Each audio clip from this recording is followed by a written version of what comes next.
Corps positif, c'est une méthode de développement personnel centrée sur le décodage, la compréhension des messages du corps et l'acceptation de ces messages. Elle a été initiée par ma mère qui, au détour d'une maladie, a appris à se soigner en comprenant ce que son corps voulait lui dire par la maladie. Elle a entendu le message, à l'époque c'était une anémie, et elle a vraiment entendu ce que ça lui faisait, ce que son corps venait lui dire, venait lui enseigner, venait lui transmettre comme message de ce qu'il fallait qu'elle bouge dans sa vie. Et comme elle a bougé à ce moment-là dans sa vie, la maladie a diminué. Alors elle s'est dit qu'elle allait continuer comme ça toute sa vie, qu'il n'y avait pas de raison que si cette maladie-là était porteuse d'un message pour elle, les autres ne l'étaient pas. Donc, elle a continué ainsi, et c'est ce qu'elle m'a enseigné de façon intuitive, de façon, voilà, par l'observation. C'est comme ça que j'ai appris ce que j'ai moi-même nommé le corps positif. Voilà, ce corps positif, c'est extrêmement ouvert, c'est accessible à tout le monde, à partir du moment où on peut considérer que le corps est porteur d'un message. Alors, qu'est-ce que c'est que ce message? Ce message, c'est la maladie.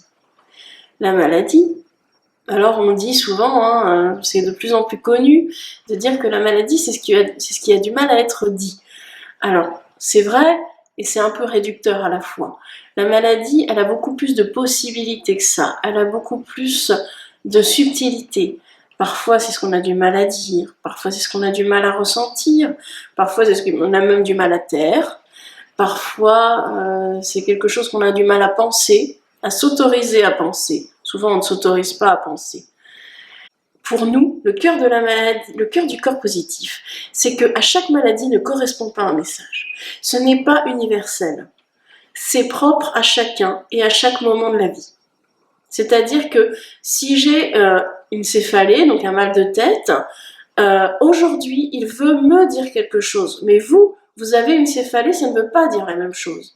Parce que le corps est précis.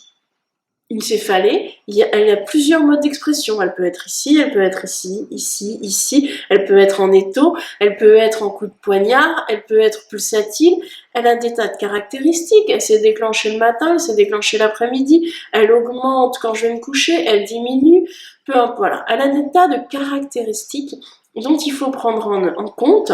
Et c'est tous ces facteurs qui forment le corps positif.